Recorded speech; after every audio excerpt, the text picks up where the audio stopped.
नमस्कार, इन सोलापूर न्यूजच्या बातमीपत्रात आपलं स्वागत। सुरुवातीला एक नजर ठळक घडामोडींवर। या हेडलाईन्सचे प्रायोजक आहेत सोलापुरातील नावाजलेले 7 हिल्स मेन्सवेअर अँड कलेक्शन। आता बेस्ट क्वालिटी आणि परफेक्ट फिटिंग फक्त 7 हिल्स मध्येच। शासनाच्या वतीने पूरग्रस्तांना देणार 1 महिनाभर पुरेल इतक्या जीवनावश्यक वस्तू। पालकमंत्री जयकुमार गोरे यांची माहिती। होडगी रोड परिसरातील आसरा नजीक सुरवसे अपार्टमेंटमध्ये वीज आणि पाणी खंडित। पुनर्विकासाच्या नावाखाली रहिवाशांना पळवून लावण्याचा कट। महापुराचा फटका बसल्यानं बेघर झालेल्यांना पीएम आवास योजनेतून घर द्या। बांधकाम कामगारांसाठी असलेल्या योजनेतून भांडी द्या।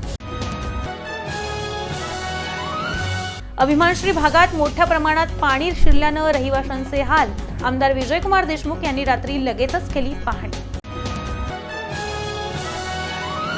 पोलीस अधीक्षक अतुल कुलकर्णी यांचा दौरा। मौजे वडकबाळ येथील पूरग्रस्त परिसराला भेट देऊन आपत्तीग्रस्त नागरिकांच्या अडचणी घेतल्या जाणून। आणि मोह तालुक्यातील पूरग्रस्तांना ठेंगिलवाडा ग्रुपच्या वतीने ब्लँकेटचं वाटप सुरुवात करण्यात आली। शिरापूर या गावामधून